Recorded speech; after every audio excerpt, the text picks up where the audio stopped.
बिस्मिल्लाहिर्रहमानिर्रहीम। अस्सलाम वालेकुम नाज़रीन, programme critical talk with Faiza Bukhari में आपको खुश आमदीद कहती हूँ। नाज़रीन, आज के प्रोग्राम में हम बात करेंगे मौजूदा हुकूमत की कारकर्दगी के हवाले से, जहाँ तब्दीली सरकार ने एक आम आदमी के रिलीफ के लिए बात की थी और कोशिश ये की थी कि एक आम आदमी को रिलीफ दिया जाएगा। कहा यह जाता है कि खान साहब जब ये कहते हैं कि मैंने कौम से खिताब करना है, तो उस वक्त पूरी कौम जो है इस बात की तवक्को रख रही होती है कि खान साहब उनके लिए एक नया रिलीफ पैकेज लाजमी लेकर आएंगे। लेकिन अगर बात की जाए, हालिया खिताब जो खान साहब लोगों से करते हुए नजर आते हैं, उसमें रिलीफ दूर दूर तक नजर नहीं आता। बल्कि मुझे ये बात बिल्कुल कहनी चाहिए कि घबराना तो आपने बिल्कुल भी नहीं है। खान साहब, आम आदमी जिसने अपने घर का खर्च चलाना है 15,000 रुपए में या 25,000 रुपए में, वो कैसे नहीं घबराएगा। आपने मिसालें तो दे दी बहुत बड़ी बड़ी चीज़ों की, आपने रियासत मदीना का भी दावा कर दिया, और उसी के साथ साथ जिस तरह से महंगाई में दिन ब दिन इजाफा होता चला जा रहा है, क्या एक आम आदमी आपको जनरल इलेक्शन में फिर दोबारा से सपोर्ट करेगा?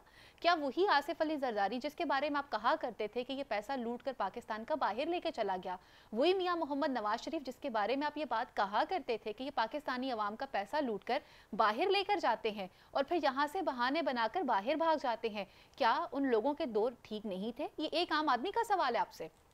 फिर वही एक आम आदमी बारहा दफ़ा इस बात को रिपीट करता हुआ नजर आता है कि करप्शन के हवाले से आपने अपने कंटेनर्स पे खड़े होकर लोगों को ये सूझ भी दी थी और समझ भी दी थी कि इस मुल्क में पैसा कैसे लूटा जा रहा है। आपने एक आम आदमी को बताया था कि अगर चीज़ों की कीमतों में इजाफा हो जाए तो समझ जाना तुम्हारा हुक्मरान चोर है। वही एक आम आदमी आज आपसे सवाल करता है कि जहाँ पे पेट्रोल की कीमतों में इजाफा हो गया है, चीनी माफिया फिर दोबारा से सरगर्म हो चुका हुआ है, आटा वो नायाब हो जाएगा, दिन ब दिन चीज़ें न है वो नायाब होती चली जाएंगी, तो क्या हमारा मौजूदा हुक्मरान चोर है?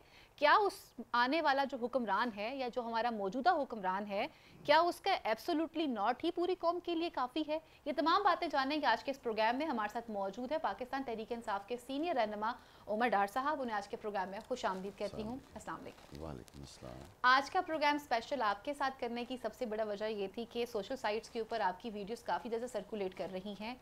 मौजूदा हुकूमत जिस तरह से दिन ब दिन अपनी कारकर्दगी में नाकाम होती जा रही है एक आम आदमी को रिलीफ पहुंचाने में, वहीं पाकिस्तान तहरीक इंसाफ से उमर डार साहब आते हैं और सोशल साइट्स पर आकर लोगों को कहते हैं आपने घबराना नहीं है क्योंकि तुम्हारा लीडर चोर नहीं है, तुमने घबराना नहीं है क्योंकि तुम्हारा लीडर जो है वो इमानत में खयानत नहीं करता है, वो दयानतदार है। उसी के साथ साथ आप उसके सादिक और अमीन होने की भी बातें करते हैं। लेकिन सवाल मैं आपसे पूछना चाहूँगी डार साहब, आप मौजूदा उस कैंपेन में भी खुद उसका हिस्सा रहे हैं जहाँ पर खान साहब कंटेनर्स पे खड़े होकर ये बात कहा करते थे कि अगर चीज़ें महंगी हो जाएं तो समझ लो तुम्हारे मुल्क का मौजूदा हुक्मरान जो है वो करप्ट है।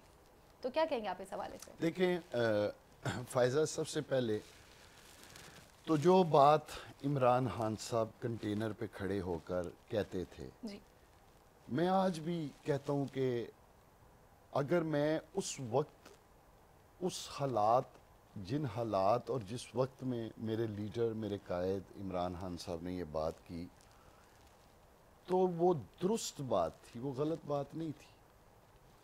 फ़र्क सिर्फ इतना है कि उस वक्त जो महंगाई की जा रही थी वो हुकूमती नाहली, नाकिस कारकर्दगी, हुकूमती लूट मार, करप्शन की वजह से महंगाई की जा रही थी। लोगों को इस बात को समझना होगा।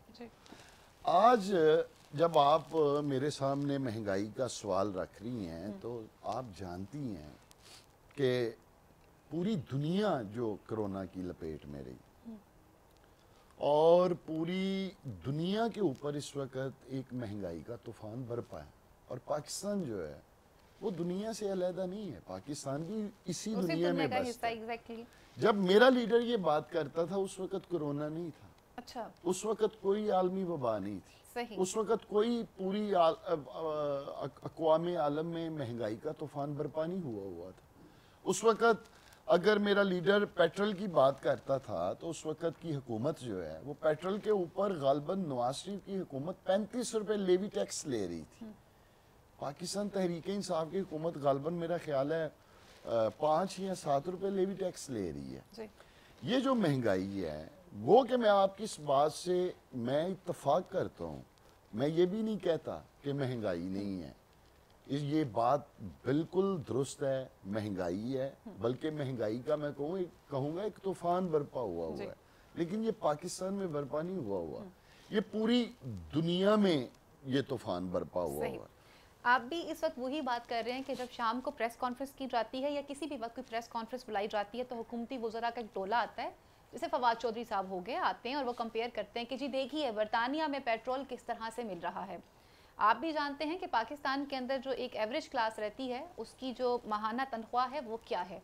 आप जब कंपेयर करते हैं उन ममालिक के साथ जाकर अपने हालात को, तो फिर यहाँ पर एक सवाल ये भी बनता है डॉक्टर साहब कि उन ममालिक के अंदर आपके जो सैलरी पैकेज हैं वो टोटली डिफरेंट हैं, वहाँ पर आपकी इनकम भी आ रही होती है, यहाँ पर इनकम कम है, खर्चे उससे भी ज़्यादा हैं। तो आप नहीं समझते कि अब लोगों की बस हो चुकी है? ये आप बिल्कुल 100% दुरुस्त बात कर रही हैं।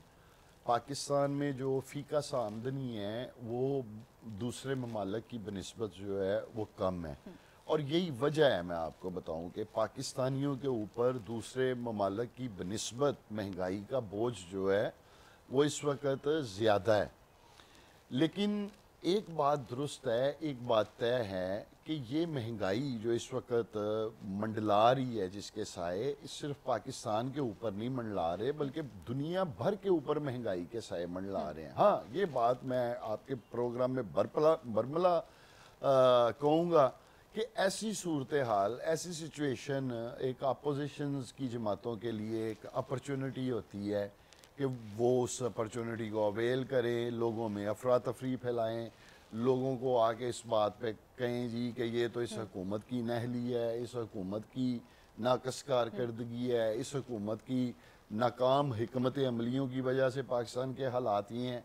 लेकिन जो बाशऊर लोग हैं वो समझते हैं कि इस वक्त महंगाई का जो सामना है वो पूरी दुनिया को महंगाई का सामना आपने है। अपोजिशन को कोर्ट किया है, अपोजिशन लीडर जो हैं कायदे इज़्ब इख्तिलाफ शहबाज शरीफ साहब, उन्होंने राब्ता किया है दीगर जमातों के साथ, चेयरमैन पाकिस्तान पीपल्स पार्टी बिलावल भुट्टो जरदारी को फ़ोन किया है, इसी तरह से अमीर हैं जमात इस्लामी के सिराजुल हक साहब, उन्हें राब्ता किया गया है।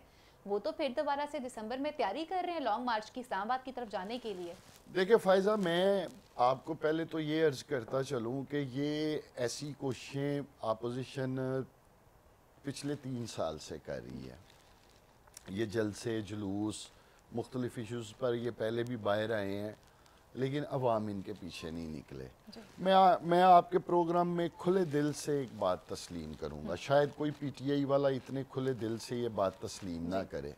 मैं अगर आज के दिन की बात करूँ, आज के हालात की बात करूँ, तो यकीनन आज इमरान खान साहब और पाकिस्तान तहरीक इंसाफ की जो मकबूलियत है इस महंगाई की वजह से उस मकबूलियत में ज़रूर कमी है। बिल्कुल। लेकिन दूसरी बात भी मैं आपसे करूँगा कि अवाम, ये भी आप कहीं नहीं देख रही कि अवाम की मरकज़ तवज्जो किसी और लीडरशिप की तरफ है, किसी और जमात की तरफ है। अवाम किसी और जमात की तरफ भी नहीं देख रहे। मैं आपको प्रॉब्लम ये है कि आपने कंटेनर्स के ऊपर 120 दिन खड़े होकर लोगों को बता दिया कि मुल्क का पैसा तो लूट कर बाहर लेके जा चुके। अब लोग ना आपकी तरफ देखना चाहते हैं ना वो पीछे वालों की तरफ देखना चाहते हैं, वो तो किसी मसीहा के इंतजार में है। नहीं, मैं आपको बताता हूँ, ये बिल्कुल बात नहीं है कि लोग हमारी तरफ नहीं देखना चाहते। पब्लिक रिमार्क्स लीजिए, मुझे कहने दीजिए। मुझे पता है कि लोग जो हैं वो किस कदर इस वक्त परेशान हैं, उनके जज्बात के हैं। अल्हम्दुलिल्लाह मैं रोज़ाना पब्लिक और अवाम में रहने वाला बंदा हूँ। मुझे पता है कि इस वक्त अगर उनकी नब्ज़ के ऊपर हाथ रखा जाए तो आप इंतहाई परेशान हो जाएंगे जिस हालात में पब्लिक इस वक्त गुजर रही है। लेकिन आप यकीन जाने, मुझे आज भी कभी उम्मीद है इस बात की कि बावजूद परेशान कुन हालात होने के लोगों की उम्मीदें आज भी इमरान खान साहब से ही जुड़ी हुई हैं। गो कि वो मायूस हैं, वो परेशान हैं, लेकिन वो जब पीछे मुड़ के देखते हैं तो उन्हें कुछ नजर नहीं आता। उम्मीदों पे आ जाते हैं, उम्मीदों की बात करते हैं। आपने कहा कि हम आपको घर देंगे, पाकिस्तान में 1 करोड़ नौकरियां आएंगी, बाहर से लोग लाके पाकिस्तान में इन्वेस्ट करेंगे। ये वो बातें हैं जो मेरे कप्तान ने लोगों को कंटेनर पे खड़े होकर बताई और लोग एक्सपेक्ट कर रहे थे कि खान साहब के आने के बाद तब्दीली आएगी। लेकिन यहाँ पर हम ये देखते हैं कि एहसास प्रोग्राम मुतारफ़ करवा दिया जाता है। उसके फ़ौरन बाद खान साहब का भी जो रिसेंटली खिताब करते हैं जिसमें पेट्रोल की कीमतों में इजाफे की बात करते हैं, फिर बता देते हैं कि गैस का भी बहरान होगा, बिजली की कीमतों में भी मज़ीद इजाफा होगा। उसी के साथ वो कह देते हैं कि जी एहसास राशन प्रोग्राम भी हमने मुतारफ़ करवाया है, कौम को किस तरफ लेके जा रहे हैं? मेरे मुल्क के नौजवान को तो रोजगार चाहिए डॉक्टर साहब, उसे तो इस तरह के वज़ाइफ नहीं चाहिए। देखिए फ़ायज़ा, पहले तो मैं आपको अर्ज़ करूं कि तहरीक इंसाफ की जब हुकूमत आई और जिन हालात में पाकिस्तान तहरीक इंसाफ को ये हुकूमत मिली, तो हर चीज़ जो है पाकिस्तान की वो तारीख़ी खसारे में जा रही थी। यानी कोई मुस्लिम लीग नून का शख्स मुझे आके कोई एक महकमा ऐसा बता दे जो लॉस में नहीं जा रहा था। तारीख़ी खसारा मिला, मुआशी खसारा तारीख़ी खसारा मिला, करंट अकाउंट डेफिसिट जो है उसका तारीख़ी खसारा मिला, रिज़र्व तारीख़ी खसारा मिला। हुकूमत ने आगे पूरी कोशिश की कि वो मुआशी तौर पर मुल्क की सिमत को दुरुस्त करे और ये मुआशी इशारिये जो हैं इनको बेहतरी की तरफ लेकर जाए। खुदा करके जैसे ही पैर लगने लगते हैं तो ऊपर से दुनिया भर में, आपको पता है, कोरोना की वबा आ गई। कोरोना की वबा की वजह से आलमी दुनिया ही मुतासर होकर रह गई। कोरोना की आड़ में कब तक अपने आप को कवर अब मेरी अर्ज सुन लें। अब जो आपने बात की है, एक तो वज़ीर-ए-आज़म इमरान खान साहब ने, चूँकि हमारी गवर्नमेंट का था कि हम जो सब्सिडी दें वो टारगेटेड लोगों को सब्सिडी दें, हम उन लोगों को सब्सिडी दें जो वाक़ईतन महंगाई में पिसे हुए लोग हैं। उसका डेटाबेस तैयार किया गया, डेटाबेस बन गया अल्हम्दुलिल्लाह। 2 करोड़ ख़ानदानों को टारगेट किया गया है, जिसमें 120 अरब रुपए जो है वो सब्सिडी दी जा रही है और इंशाअल्लाह ताला उससे कम से कम 8 से 10 करोड़ लोग जो हैं वो मुस्तफ़ीद होंगे इस सब्सिडी से।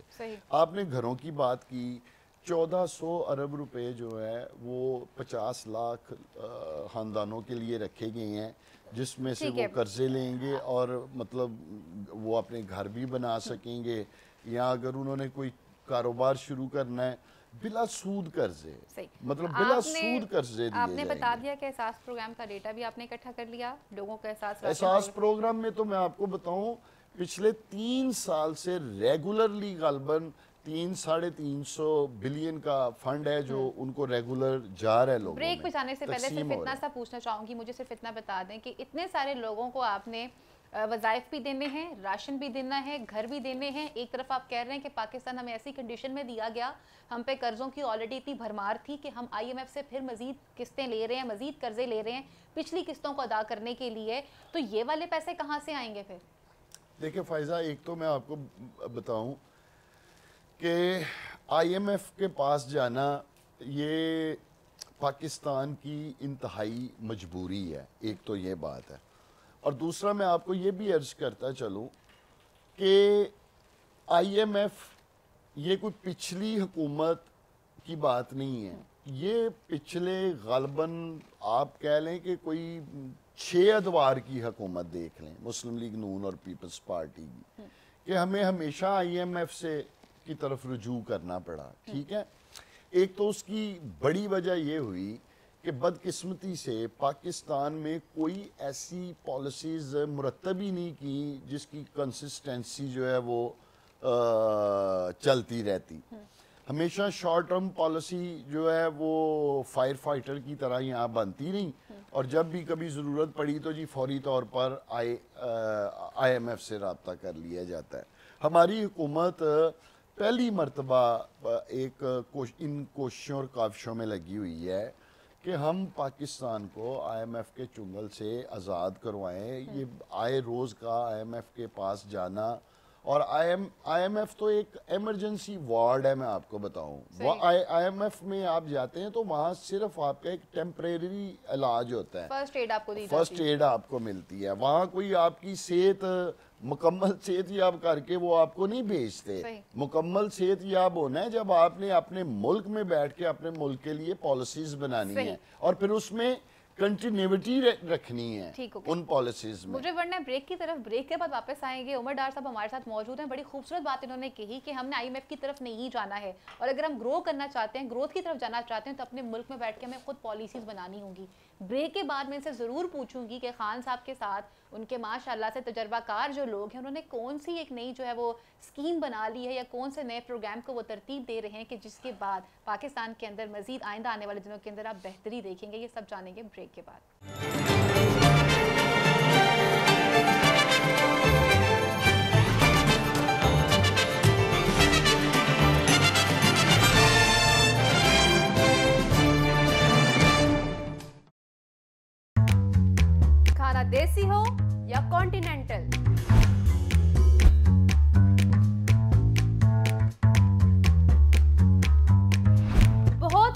लोग अच्छे खानों के बारे में जानते तो हैं, ये नहीं जानते कि वो मिलता कहाँ से है।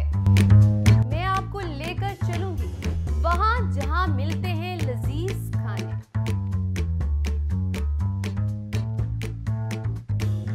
मेरे साथ रहिएगा और देखना मत भूलिएगा फूड दरबार।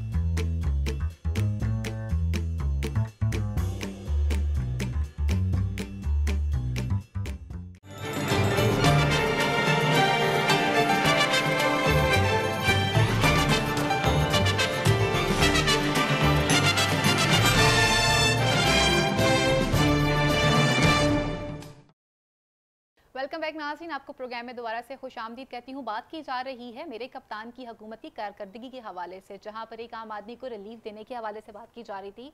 उमर डार साहब हमारे साथ मौजूद हैं, हुकूमत को बहुत अच्छी तरह से डिफेंड करते रहे, इमरान खान साहब के लिए सोशल वेबसाइट्स के ऊपर वीडियोस बनाते रहे, लोगों को बताते रहे कि मान लो कि हमारा कप्तान जो है वो आपके लिए बहुत अच्छा सोच रहा है।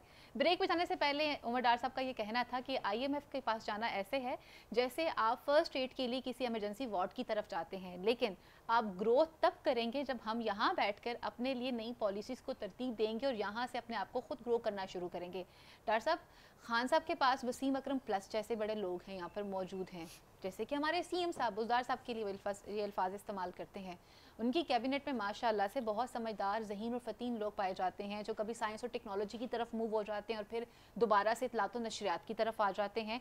तो सवाल मैं आपसे ये पूछना चाहूँगी, मेरे नाज़रीन भी ये जानना चाहते हैं और मैं भी जानना चाहती हूँ कि क्या प्लान आप लोगों ने अपने पास रखा हुआ है कि हमें दोबारा से IMF के पास ना जाना पड़े या उस टेम्पररी फर्स्ट एड की तरफ ना जाना पड़े?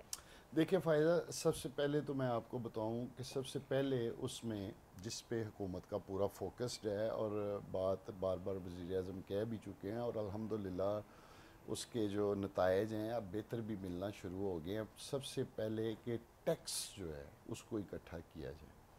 ये 24 करोड़ का मुल्क है, यहाँ 20 लाख लोग जो हैं वो टैक्स देते हैं। जब तक आप लोग टैक्स नहीं देंगे, रेवेन्यू जनरेट नहीं होगा। तो रेवेन्यू जनरेट करने के लिए क्या करेंगे? अब सुन लेना, उसकी पॉलिसीज़ बनाई गई हैं। अब टैक्स कलेक्शन जो हमारा हदफ था, माशाल्लाह उस हदफ से पहले ही हमने ज़्यादा कलेक्शन की है।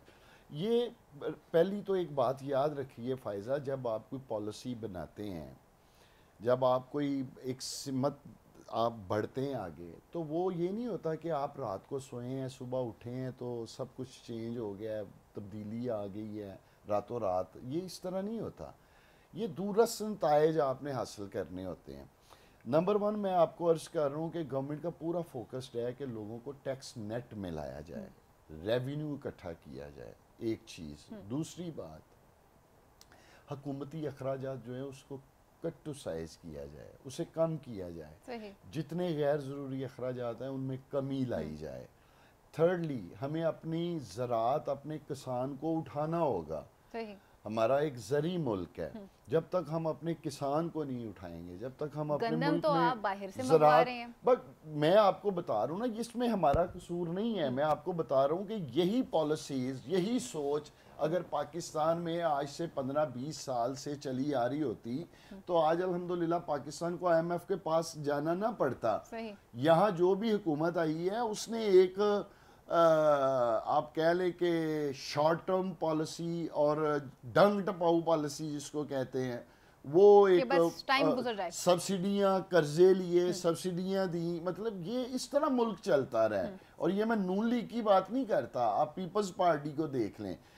आज अगर अवाम महंगाई का रोना रो रहे हैं तो ये पाकिस्तान में पहली मर्तबा नहीं है। तकरीबन महंगाई का जो नारा है ये तकरीबन हर हुकूमत में ही बुलंद रहा है। महंगाई, बेरोजगारी, देखें हमें मुल्क में रोज़गार जनरेट करना होगा। मैंने आपको अर्ज़ किया, हमें अपने किसान को उठाना है, हमें अपनी टेक इंडस्ट्री को उठाना है। अब माशाल्लाह अल्हम्दुलिल्लाह हमारे जो एक्सपोर्ट के फिगर्स हैं वो बेहतरी की तरफ जा रहे हैं। पाकिस्तान में इस वक्त तारीखी टेक्सटाइल का जो है माशाल्लाह काम आया हुआ है और हमें अपनी इंपोर्ट को कम करना होगा, हमें अपनी एक्सपोर्ट को बढ़ाना होगा। इंपोर्ट तो हम ज्यादा कर रहे हैं, हम तो वो चीजें भी इंपोर्ट कर रहे हैं जो हम अपने मुल्क में ग्रो कर सकते हैं। फायजा मैं आपसे एग्री करता हूँ, लेकिन हम इस लाइन पे काम कर रहे हैं। ये अल्लाह ताला का शुक्र है कि कम से कम आज पाकिस्तान में بیٹھ کر کچھ ایسی سمت تعین کی جا رہی ہے کہ جس سمت پہ ہم چل کے اس ملک کو IMF اور دیگر جو چیلنجز درپیش ہیں ان سے نجات دلا پائیں گے. کرپشن کے اگر حوالے سے بات کی جائے، جیسے آپ نے کہا کہ جو گزشتہ دور حکومت تھے وہاں پہ صرف ٹائم پاس کیا جاتا تھا اور اپنے ٹینیور کو بہتر کرنے کے لیے وہ سبسڈیز کی طرف جایا کرتے تھے. کرپشن کے حوالے سے پہلا سوال تو پھر یہ بھی بنتا ہے کہ کہا جا رہا تھا کہ آصف علی زرداری سے بھی کرپشن کا پیسہ واپس لیا جائے گا، اور پاکستان کے سابق وزیر اعظم جو کہ کامہ ہولڈر بھی رہ چکے میاں محمد نواز شریف صاحب، ان سے بھی پیسے واپس لیے جائیں گے.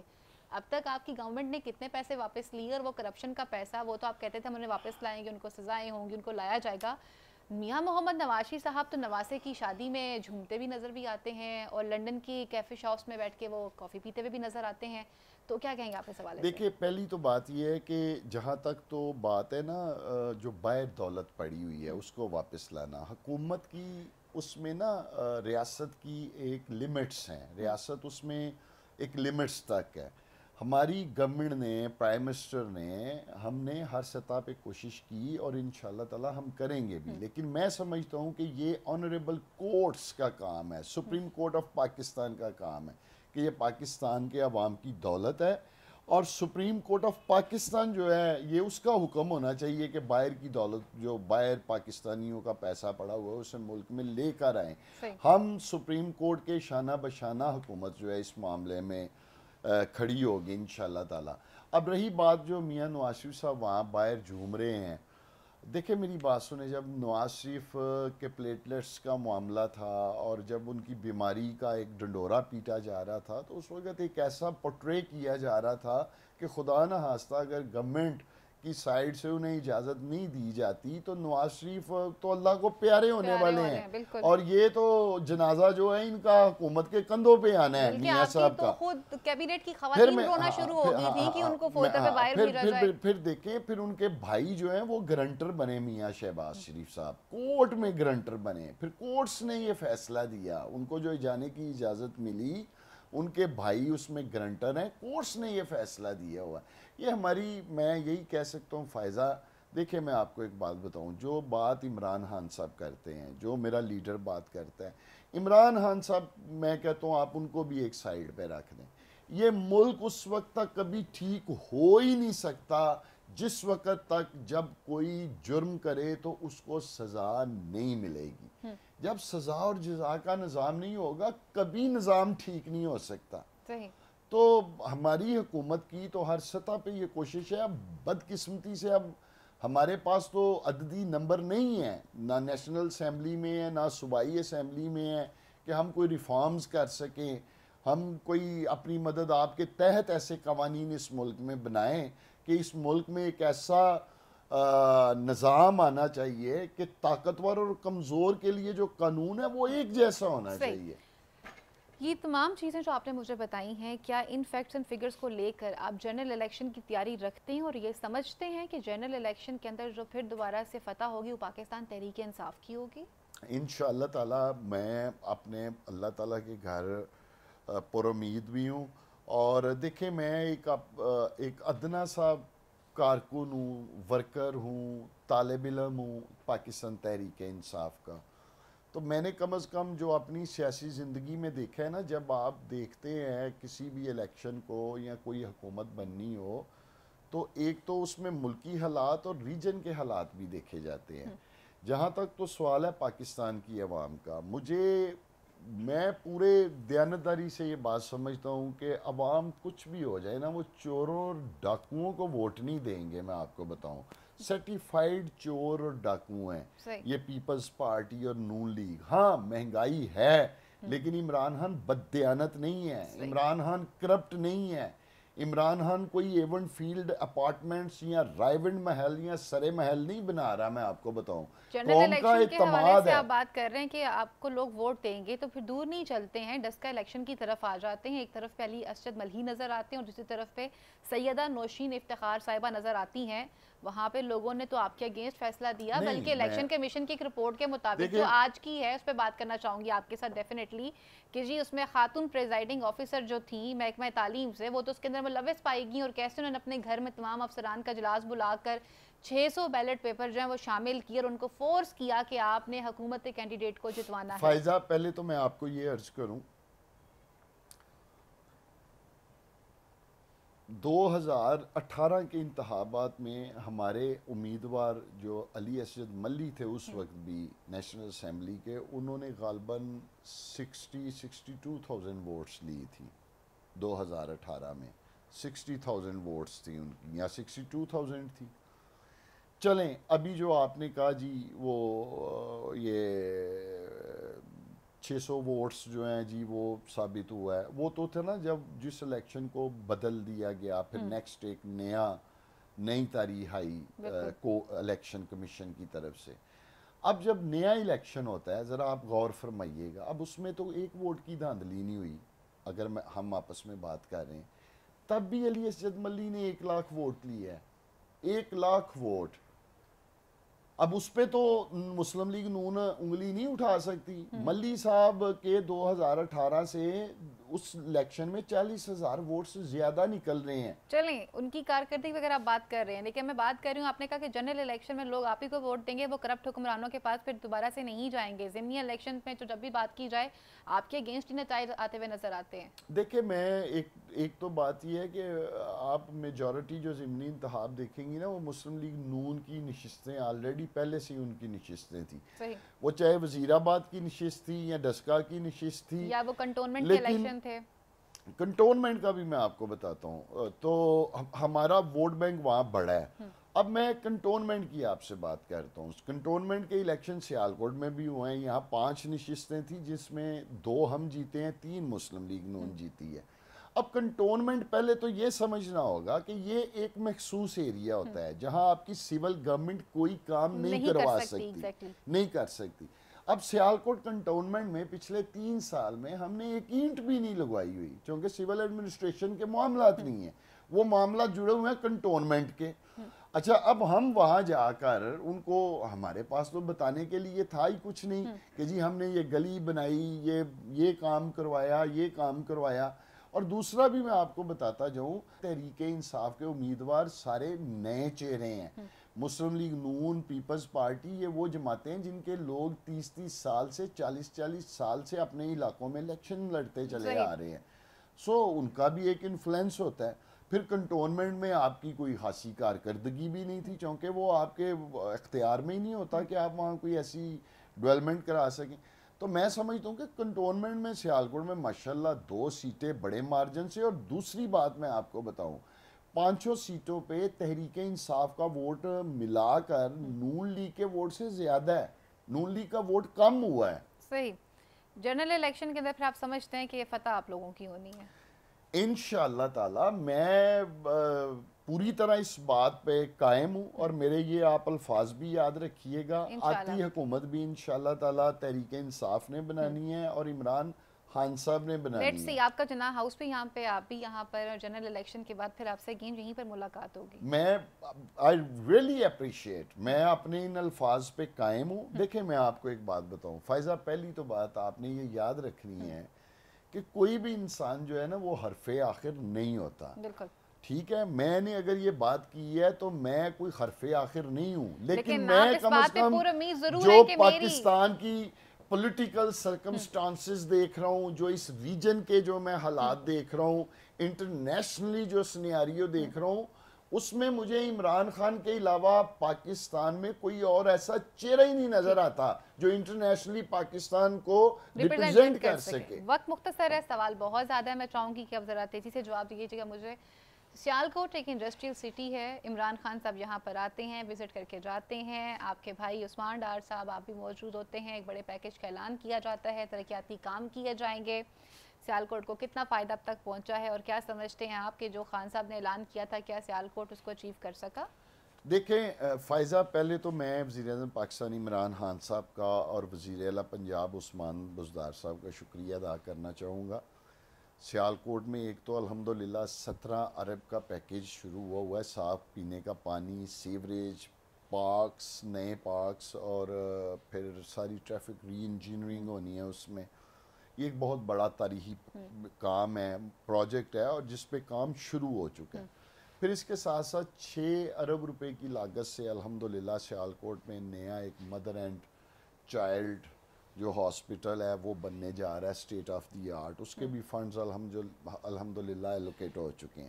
پھر سیالکوٹ میں ایک ماشاءاللہ یونیورسٹی کا کام بڑی تیزی سے ہو رہا ہے. غالباً اس کے بھی کوئی 1.5-2 ارب روپے کے فنڈز جو ہیں وہ جاری ہوئے ہیں اور وہاں بھی کام بڑی تیزی سے ہو رہا ہے. باقی یونین کونسلوں میں بھی ہم نے ٹف ٹرائلیں, پینے کے صاف پانی, سوئی گیس کا اتنا کام کروایا ہے. 16 ارب روپے کا جو پیکیج تھا وہ صحیح معنوں میں شہر کے لیے استعمال, ہاں وہ بھی اس پہ کام ہو رہا ہے اور یہ ایک لینتھی کام ہے. اس کے لیے غالباً جی. اگلے ایشو کی طرف بڑھنا چاہوں گی, کچھ بات کرنا چاہوں گی پاکستان اور افغانستان کے ریلیشن کو لے کر. آپ یہ بتائیے گا کہ آپ کیا سمجھتے ہیں کہ افغانستان کے ساتھ ہمارے جو ریلیشنز ہیں آپ ان کو کس طرح سے دیکھ رہے ہیں, اور اس حوالے سے ہماری جو خارجہ پالیسیز ہیں تھرو آؤٹ انہیں آپ کس طرح سے لے کر چل رہے ہیں کہ ایک طرف پہ امریکہ ہے, ایک طرف پہ رشیا ہے, ایک طرف پہ چائنا ہے, بلاک چینج ہو چکے ہیں, سپر پاورز جو ہیں وہ ان کی آپس میں جو پاورز ہیں وہ ایکسچینج ہو چکی ہوئی ہیں. اس وقت جو ہے وہ سینٹرل ایشیا میں اگر دیکھا جائے یا پوری دنیا کا سینٹر دیکھا جائے وہ چائنا بنتا چلا جا رہا ہے. تو پاکستان کی پالیسیز کو کس طرح سے دیکھ رہے ہیں؟ دیکھیں, پہلے تو میں آپ کو ایک یہ گزارش کرنا چاہوں گا کہ پاکستان اور افغانستان کے جو آپسی تعلقات ہیں ان کا جو آپ نے سوال کیا ہے آپس میں ایک زبردست جو کولیبریشن ہے وہ انتہائی ضروری ہے. وہ نہ صرف میں سمجھتا ہوں کہ افغانستان اور پاکستان کے لیے ضروری ہے بلکہ پورے سینٹرل ایشیا کے لیے ضروری ہے.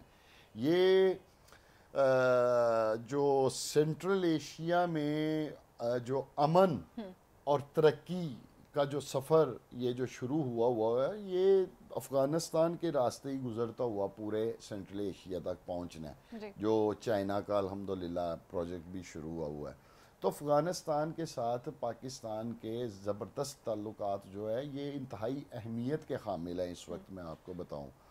اور دوسری بات یہ ہے کہ جو آپ انٹرنیشنلی کہہ رہے ہیں, انٹرنیشنلی پہلے تو میں آپ کو بتاؤں کہ ہماری جو حکومت ہے اس جو آلریڈی ایک سپر پاور امریکہ ہے اسے واضح طور پہ ہمارے پرائم منسٹر کہہ چکے ہیں کہ ہم امریکہ کے ساتھ تعلقات رکھنا چاہتے ہیں, لیکن ہم امریکہ کے ساتھ ویسے ہی تعلقات رکھنا چاہتے ہیں جیسے امریکہ کے تعلقات برطانیہ کے ساتھ ہیں, مطلب ڈو مور ہم نے نہیں کرنا, ہندوستان کے ساتھ ہیں. وہ تو پرائم منسٹر الحمدللہ ایبسلوٹلی ناٹ کہہ چکے ہیں. ڈو مور کا تو اب سوال ہی پیدا نہیں ہوتا. بہت سارے مبصرین کا کہنا ہے کہ ایبسلوٹلی ناٹ کا نقصان بھی ہو سکتا ہے. یہ دیکھیں میں آپ کو بتاؤں فائزہ, پہلی بات تو یہ ہے کہ جو ایبسلوٹلی ناٹ پرائم منسٹر نے کہا ہے نا, میں سمجھتا ہوں کہ پاکستان کے عزت نفس, خودداری اور اس قوم کے اور اس ملک کے وقار کے لیے ایبسلوٹلی ناٹ کہنا جو ہے نا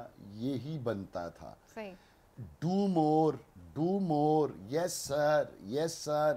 میں اگر یہ کہوں کہ پاکستان کے حکمران امریکہ کے مراسی بنے ہوئے تھے, میراث پنا کرتے تھے, اور جب کوئی حکمران ہوتا ہے آپ کے ملک کا نمائندہ ہوتا ہے, وہ ملک کے ساتھ ساتھ پوری ملک کی عوام کی نمائندگی کر رہا ہوتا ہے.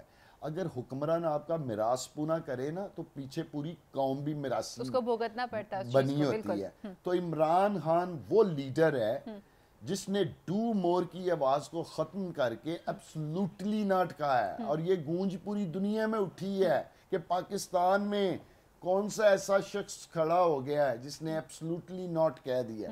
تو یہ پاکستان کے عزت, وقار اور خودداری کے لیے میں سمجھتا ہوں کہ وزیر اعظم پاکستان عمران خان صاحب کا جو ایک زبردست موقف ہے, مطلب برابری کی سطح پہ تعلقات رکھیں, ہم کوئی آپ کے میراثی تھوڑے. ایگزیکٹلی. لاسٹ میں پوچھنا چاہوں گی, کلوزنگ کی طرف بڑھنا ہے, پاکستانی کرکٹ ٹیم کی کارکردگی کو کس طرح سے دیکھ رہے ہیں, اور اس وقت آپ جو ورلڈ کپ کا جو یہ میچ سیریز چل رہی ہے T20, کیا سمجھتے ہیں کہ اس سال ورلڈ کپ پاکستان آئے گا؟